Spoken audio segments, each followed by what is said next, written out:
Students, आज Nadeem sir आपके सामने टेंसेस की एक न्यू क्लास लेकर आए हैं, क्योंकि इससे पहले मैंने एक फंडामेंटल क्लास ली थी जिसकी में हमने आपको यह शेयर किया था कि टेंसेस के काइंड्स कितने होते हैं, टाइप्स कितने होते हैं, पार्ट्स कितने होते हैं। हाँ, आपने सही सुना, काइंड्स। इससे पहले किसी ने आपको नहीं बताया होगा, सिर्फ टाइप्स और पार्ट्स बताते हैं। मैंने आपको लास्ट वीडियो में यह भी बताया है कि टेंसेस के काइंड्स भी होते हैं, एक्शनेबल और नॉन एक्शनेबल। इन वीडियोस के जो लिंक है वो नीचे डिस्क्रिप्शन में मैंने शेयर करे हैं, आप वहां पे जाके वो वीडियोस देख सकते हैं। एक नई वीडियो में आपके लिए लेकर आया हूं जिसमें मैं आपको यह बताऊंगा कि सिर्फ टेंसेस हमने जो बचपन से पढ़े सिर्फ वही नहीं है, हिंदी टू इंग्लिश ट्रांसलेट करना।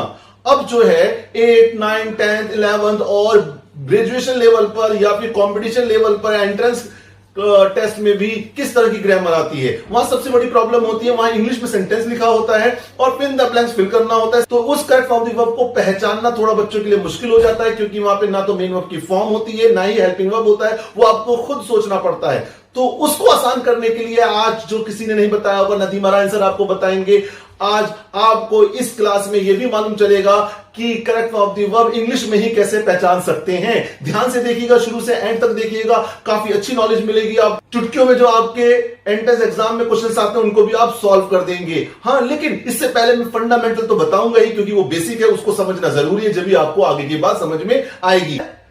प्रेजेंट टेंस, पास्ट टेंस और फ्यूचर टेंस, जिसमें हम सबसे पहले पढ़ने जा रहे हैं प्रेजेंट टेंस। जिसमें प्रेजेंट टेंस क्या है? वर्तमान काल। वर्तमान काल का मतलब जो अभी चल रहा है, अभी की बात, बीते हुए कल की बात पास्ट टेंस और आने वाले कल की बात फ्यूचर टेंस, जिसमें हम पढ़ने जा रहे हैं प्रेजेंट इंडेफिनिट टेंस। तो फर्स्ट टेंस आपका प्रेजेंट इंडेफिनिट होता है, इसके पार्ट्स होते हैं 4: present indefinite tense, present continuous tense, present perfect tense और प्रेजेंट परफेक्ट कंटिन्यूअस टेंस। लेकिन उसमें सबसे पहला जो टेंस हम आज पढ़ने जा रहे हैं वो प्रेजेंट इंडेफिनिट टेंस है।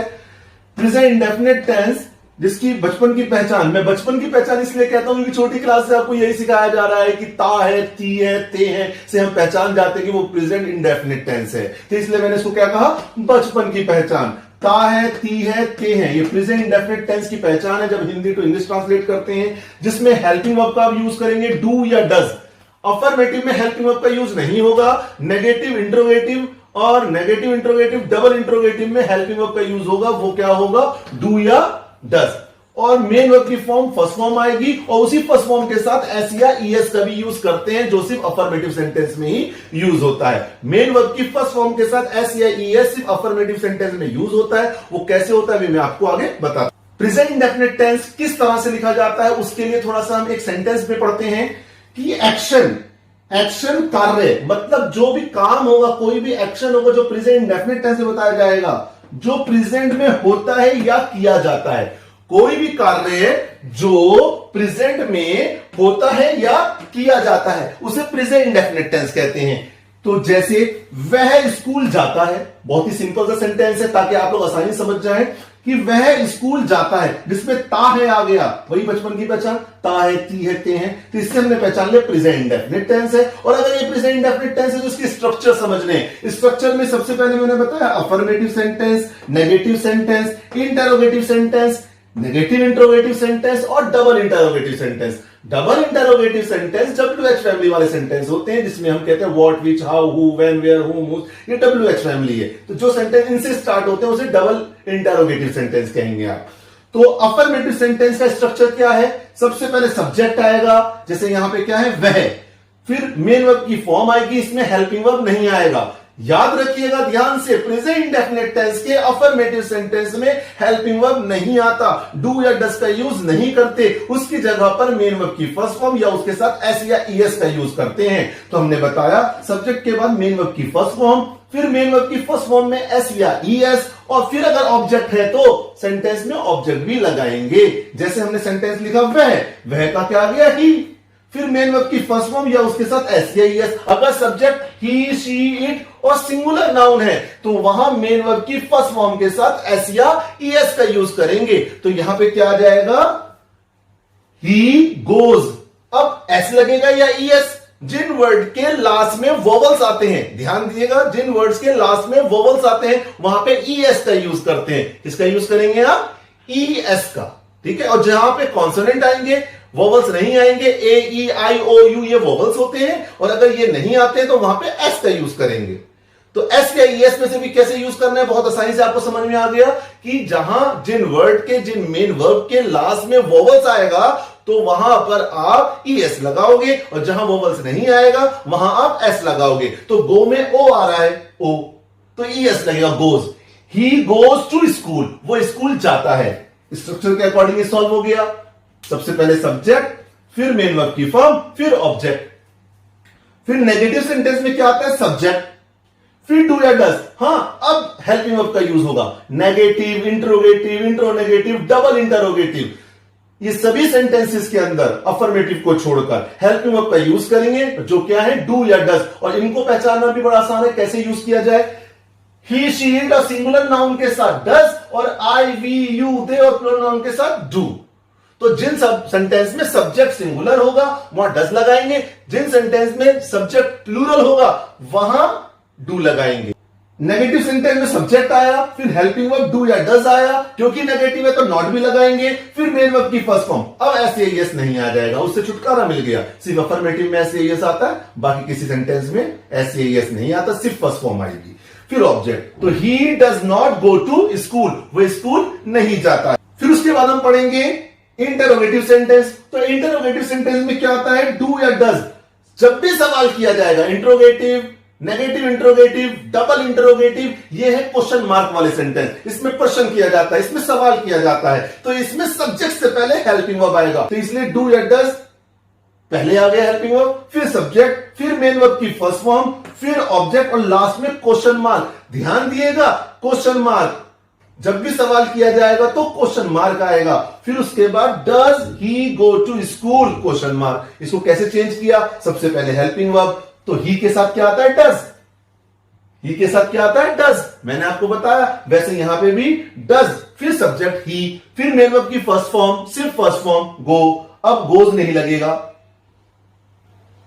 टू स्कूल, स्कूल जाता है, लास्ट में क्वेश्चन मार्क। वैसे ही नेगेटिव इंट्रोगेटिव सेंटेंस, और नेगेटिव इंट्रोगेटिव सेंटेंस में भी सबसे पहले हेल्पिंग वर्ब आएगा, फिर सब्जेक्ट आएगा, अब नॉट भी आएगा क्योंकि नेगेटिव इंट्रोगेटिव है, फिर ऑब्जेक्ट आएगा मेन वर्ब के फर्स्ट फॉर्म के बाद।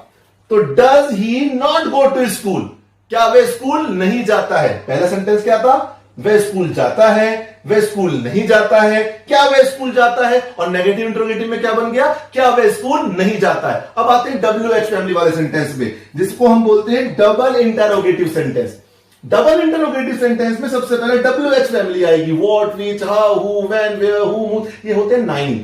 तो कितने भी कोई सभी WH फैमिली इंट्रोगेटिव प्रोनाउन हो तो उसको सबसे पहले लगाएंगे, फिर हेल्पिंग वर्ब लगाएंगे, फिर सब्जेक्ट, फिर मेन वर्ब की फर्स्ट फॉर्म, और फिर ऑब्जेक्ट, लास्ट में क्वेश्चन मार्क। ये इनके स्ट्रक्चर थे। इसको चेंज कैसे किया ये सीखिए। सबसे पहले व्हेन, फिर डज। मैंने WH फैमिली में लिया when. When does he go to school, वह स्कूल कब जाता है। When does he go to school, वह स्कूल कब जाता है। तो यहां पे व्हेन, फिर हेल्पिंग वर्ब, फिर सब्जेक्ट, फिर मेन वर्ब की फर्स्ट फॉर्म, और फिर ऑब्जेक्ट। लास्ट में क्वेश्चन मार्क लगाना नहीं भूलिएगा, क्योंकि इंट्रोगेटिव सेंटेंस सवाल वाला होता है तो प्रश्न चिन्ह लगाना जरूरी है। तो ये आपने आज सीखे हिंदी टू इंग्लिश कैसे प्रेजेंट इंडेफिनिट टेंस को चेंज करते हैं। आपको दोबारा समझना है तो वीडियो को रिवाइंड करिए और दोबारा देखिए। तो स्टूडेंट्स, अब आप सीखने जा रहे हैं correct form of the verb. वो सब टेंशन जो आप पहले लिया करते थे कि एंट्रेंस टेस्ट दे रहे हैं और हमें ये नहीं मालूम कि प्रेजेंट इंडेफिनिट टेंस है या पास्ट कंटीन्यूअस है या फ्यूचर परफेक्ट है। अब इस झंझट से, इस डर से छुटकारा मिल जाएगा, क्योंकि आज हम ये सीखने जा रहे हैं कि प्रेजेंट इंडेफिनिट टेंस को इंग्लिश में ही कैसे पहचान लेंगे। ता है, ती है, ते हैं में मीनिंग निकालने की जरूरत ही नहीं पड़ेगी, आप इंग्लिश में ही पहचान जाएंगे कि ये प्रेजेंट इंडेफिनिट टेंस है। देखिए, प्रेजेंट इंडेफिनिट टेंस जिसकी आइडेंटिटीज में आप सीखने जा रहे हो, आइडेंटिफाई करने जा रहे हो correct form of the verb. आप क्या आइडेंटिफाई करने जा रहे हो, correct form of the verb कैसे फिल किया जाएगा, जो 7th, 8th, 9th, 10th, 11th class में भी आता है, ग्रेजुएशन में भी आता है और एंट्रेंस टेस्ट में भी आता है। तो अब आप डरेंगे नहीं, अच्छे से यहां पे सीखेंगे कि इंग्लिश में कैसे प्रेजेंट इंडेफिनिट टेंस को पहचान लेंगे, और उनके लिए कुछ आइडेंटिटीज हैं। चलिए समय ना बर्बाद करते हुए उसको सीखते हैं। देखिए, आइडेंटिटीज। सबसे पहली आइडेंटिटी जो प्रेजेंट इंडेफिनिट टेंस की है वो है हैबिचुअल एक्शन। जब किसी सेंटेंस में हैबिचुअल एक्शन होता है, किसी बात को बताया गया और वहां पे आदत शो हो रही है, डेली रूटीन शो हो रहा है, तो वो प्रेजेंट इंडेफिनिट टेंस है। उसको भी पहचानने के लिए हमारे पास वर्ड्स हैं जैसे always, never, seldom, often, every day, every week, every month, every year, daily, usually, regularly, generally, once a week, once a month, once a year, twice a week, twice a day, twice a month, twice a year, thrice a week, thrice a day, thrice a month, thrice a year, और morning, नून, night, afternoon, etc। इनमें से कोई action है और habitual action को present indefinite tense में लिखा जाता है। और जब प्रेजेंट इंडेफिनिट टेंस होता है तो वहां पर मेन वर्ब की फर्स्ट फॉर्म या फिर उसके साथ एसईएस जो अभी हमने पढ़ा है, और नेगेटिव इंट्रोगेटिव होगा तो डू या डज और फिर मेन वर्ब की फर्स्ट फॉर्म। उसकी दूसरी आइडेंटिटी क्या है? Permanent truth.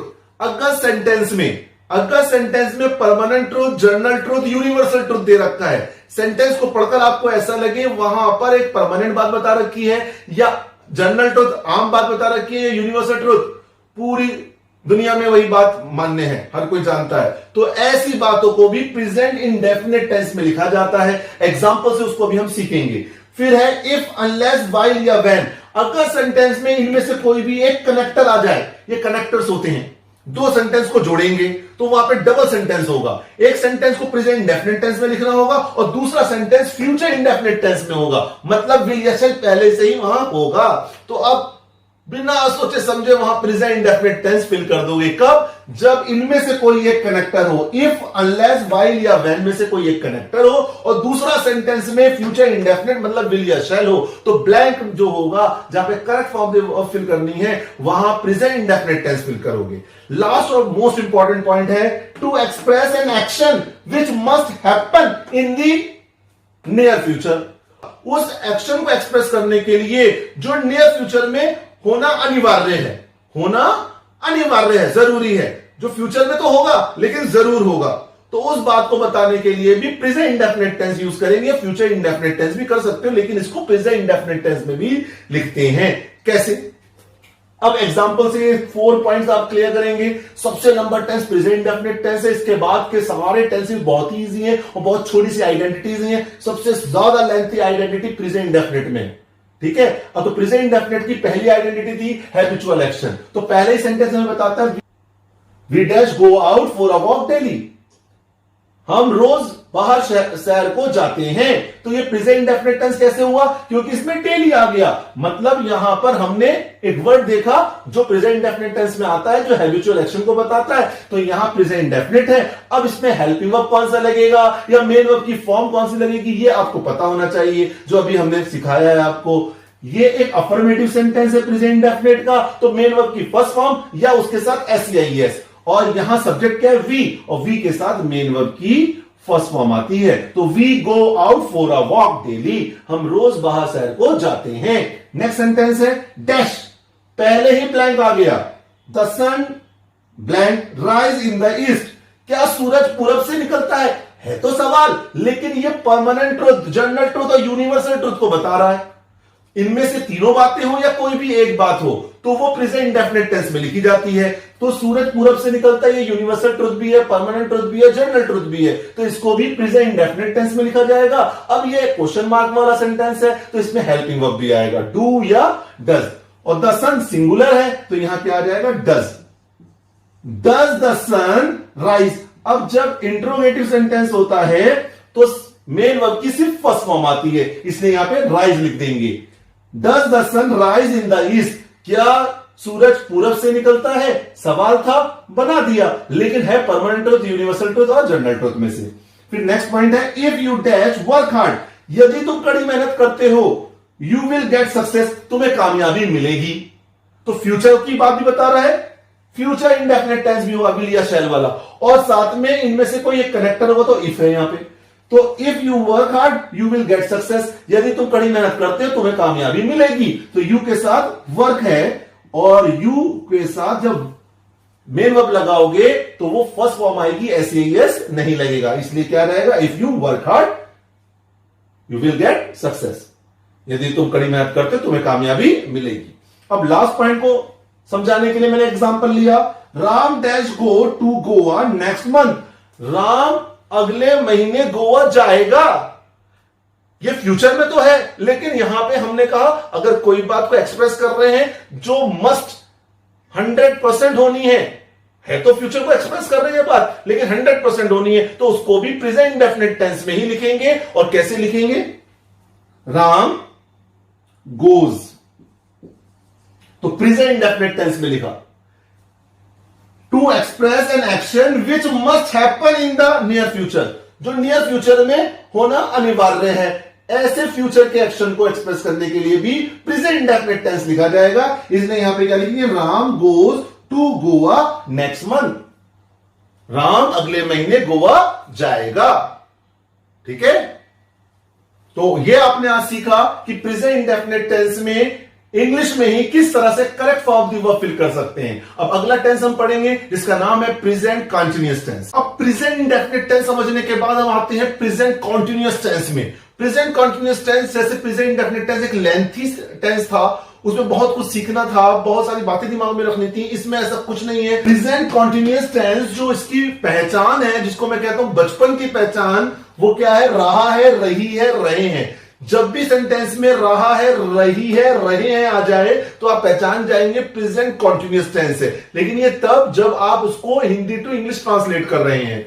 देखिए, एक्शन जो प्रेजेंट में हो रहा है, किया जा रहा है या जारी है, कोई भी एक्शन जो प्रेजेंट में हो रहा है, किया जा रहा है या जारी है, उसको ही प्रेजेंट कंटीन्यूअस टेंस में लिखते हैं। तो कैसे लिखते हैं? जैसे वह कपड़े धो रही है, वह कपड़े धो रही है, तो काम क्या है? धो रही है। तो इससे पहचान गए कि इसको प्रेजेंट कंटीन्यूअस टेंस में लिखना है। उसको चेंज करने के लिए इंग्लिश में हमें उसका स्ट्रक्चर मालूम होना चाहिए। तो इसका स्ट्रक्चर क्या है? अफर्मेटिव सेंटेंस में सब्जेक्ट आएगा सबसे पहले, जैसे आता ही है, फिर is am are, helping verb भी आएगा, मेन वर्ब की फर्स्ट फॉर्म में आईएनजी लगेगा, क्योंकि कॉन्टिन्यूअस कोई सा भी हो, जैसे हमने प्रीवियस वीडियोस में आपको बताया, जिसका लिंक मैंने नीचे डिस्क्रिप्शन में शेयर कर रखा है, वहां पे जाके आप देखेंगे जितने भी कॉन्टिन्यूअस टेंस होते हैं सब में ही मेन वर्ब की फर्स्ट फॉर्म के साथ आईएनजी लगता है। 12 टेंसेज में से 6 टेंसेज ऐसे हैं जिसमें मेन वर्ब की फर्स्ट फॉर्म के साथ आईएनजी लगता है, वो सारे के सारे कॉन्टिन्यूअस वाले हैं। कैसे? मेन वर्ब की फर्स्ट फॉर्म में आईएनजी प्लस ऑब्जेक्ट, ये तो अफर्मेटिव का रूल हो गया। नेगेटिव का रूल क्या है? सब्जेक्ट के बाद इज एम आर, कोई सा भी हेल्पिंग वर्ब, फिर नॉट, फिर मेन वर्ब की फर्स्ट फॉर्म में आईएनजी, फिर ऑब्जेक्ट। तो बड़ा आसान है इसके रूल समझना, इसके स्ट्रक्चर समझना।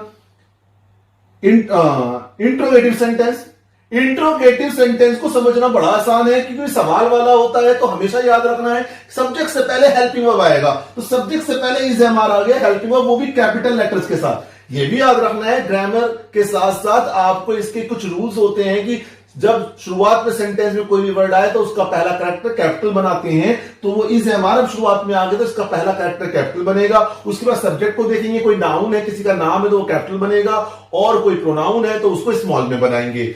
मेन वर्ब की फर्स्ट फॉर्म के साथ आईएनजी और ऑब्जेक्ट लगाएंगे। ये इंट्रोगेटिव सेंटेंस हो गया। लास्ट में क्वेश्चन मार्क लगाना नहीं भूलिएगा। नेगेटिव इंट्रोगेटिव सेंटेंस में क्या होगा? Is am are plus subject plus not plus main verb की first form plus ING plus object, last में क्वेश्चन मार्क। दोनों के रूल सेम है, सिर्फ नॉट आएगा इसमें। नॉट का ध्यान रखना है कि नॉट भी लगाना है।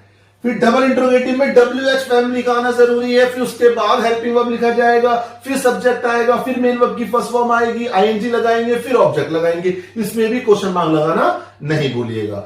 अब इसमें हम ये सीखने हैं कि इस एम आर का यूज कैसे करते हैं। अगर सब्जेक्ट सिंगुलर है, ही शी इट, और सिंगुलर सब्जेक्ट, तो इसका यूज करेंगे।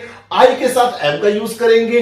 वी, यू, दे और प्लूरल नाउन के साथ आर का यूज करेंगे। इसको दिमाग में रखिएगा और इसको आसानी से बना लिएगा। सेंटेंस क्या था? वह कपड़े धो रही है, तो अफर्मेटिव में शी इज वॉशिंग क्लोथ, वो कपड़े धो रही है। नेगेटिव में she is not washing cloth, वो कपड़े नहीं धो रही है। इंट्रोगेटिव में इज शी वॉशिंग क्लोथ, क्या वो कपड़े धो रही है, और is she not washing cloth, क्या वो कपड़े नहीं धो रही है। Negative interrogative. अब डबल इंट्रोगेटिव में why is she washing cloth, वो कपड़े क्यों धो रही है। ये तो मैं आपको बार बार कह रहा हूं कि ये बेसिक है, इसको सीखना बहुत जरूरी है, जब भी आप इसको इंग्लिश में भी पहचान पाएंगे और उसको सही से फिल कर पाएंगे। इसीलिए मैं आपको पहले एक सेंटेंस बेसिक चीज से हिंदी टू इंग्लिश ट्रांसलेट करना सिखाता हूं, उसके स्ट्रक्चर समझाता हूं, फिर मैं उसकी आइडेंटिटीज बताता हूं। वो आइडेंटिटी सबसे ज्यादा इंपॉर्टेंट है, जो आपको क्या करना है? पेपर में फिल करना है, क्योंकि वही तो आता है। इंग्लिश में ही सेंटेंस होता है, इंग्लिश में ही पहचानना होता है और correct form of the verb fill कर देनी होती है।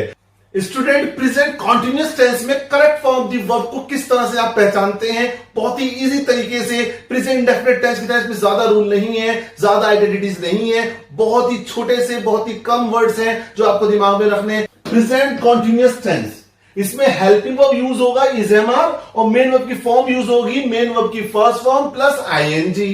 ठीक, और इनका यूज कैसे करना है भी हमने आपको बताया। ही शी इट सिंगुलर नाउन के साथ इज और आई के साथ एम, वी यू दे और प्लूरल नाउन के साथ वी यू दे और प्लूरल नाउन के साथ आर। अब देखिए इसकी आइडेंटिटीज कैसे हैं जो आप correct form of the verb में बहुत आसानी से यूज कर सकते हैं। These days, nowadays, still, now, at this time, at this moment, at present, etc. These days, nowadays, still, now, at this time, at this moment, or at present. इनमें से कोई भी एक वर्ड सेंटेंस में आ जाए तो आप पहचान जाओगे प्रेजेंट कॉन्टिन्यूअस टेंस है। और फिर to denote an action which is likely to happen in the near future. वो एक्शन को यह दर्शाएगा जो फ्यूचर में हो सकता है, होने वाला है, हो भी सकता है और नहीं भी। लाइकली टू हैपन, होने की अभी अंदेशा है, प्रोबेबिलिटी है कि हो भी सकता है। उस एक्सप्रेशन को, फ्यूचर में उस एक्शन को दर्शाने के लिए प्रेजेंट कॉन्टिन्यूअस टेंस का फिल करेंगे। और इससे पहले प्रेजेंट इंडेफिनिट टेंस में क्या था? फ्यूचर में होगा ही, मस्त था वहां पे। और यहां पे क्या? लाइकली टू हैपन, यहां होने की अंदेशा है, होने का अंदेशा है। और वहां क्या था? मस्ट हैपन, जरूर होगा। तो इसीलिए इन दोनों में फर्क आपको मालूम चल गया। ये भी फ्यूचर की बात को बता रहा था, वो भी फ्यूचर की बात को बता रहा था, लेकिन वहां मस्ट और यहां लाइकली टू हैपन है, यहां होने की अंदेशा है। तो सेंटेंस पहला है जिससे हम पहचानेंगे, I dash read a novel nowadays. मैं आजकल एक नॉवेल पढ़ रहा हूं। तो इनमें नाउअडेज आ गया तो प्रेजेंट कॉन्टिन्यूअस है, और प्रेजेंट कॉन्टिन्यूअस में helping verb is am are और मेन वर्ब की फर्स्ट फॉर्म में आईएनजी। और आई के साथ क्या लगता है? एम, आई एम, और मेन वर्ब की फर्स्ट फॉर्म के साथ I N G. I am reading a novel nowadays, आजकल मैं एक नॉवेल पढ़ रहा हूं। तो सेकंड सेंटेंस में क्या है? Dash it still raining, last में क्वेश्चन मार्क है और शुरुआत में ब्लैंक है, तो इंटरोगेटिव सेंटेंस है। और क्योंकि स्टिल है और स्टिल से हम पहचान गए प्रेजेंट कॉन्टिन्यूअस टेंस है, तो प्रेजेंट कॉन्टिन्यूअस टेंस में यहां पे क्या आएगा? हेल्पिंग वर्ब पहले इज, इट स्टिल रेनिंग, क्या अब भी बारिश हो रही है? Question mark. The school dash close next Monday for the summer vacation, school अगले मंडे से समर वेकेशन के लिए बंद होने वाले हैं, बंद होने जा रहे हैं, बंद होने जा रहे हैं। स्कूल अगले मंडे से समर वेकेशन के लिए बंद होने जा रहे हैं। तो ये क्या दर्शा रहा है? To denote an action which is likely to happen. ठीक है, अगले मंडे से, स्कूल अगले मंडे से बंद होने जा रहे हैं। तो ये क्या दर्शा रहा है? लाइकली टू हैपन, बंद होने की अंदेशा है अगले मंडे से। तो इसलिए यहां पे क्या आएगा? The schools are closing, present continuous tense में the school are closing next Monday for the summer vacation. तो ये आपकी आइडेंटिटीज है जिससे आपने बहुत इजीली समझ लिया कि प्रेजेंट कॉन्टिन्यूअस टेंस को किस तरह से फिल करते हैं।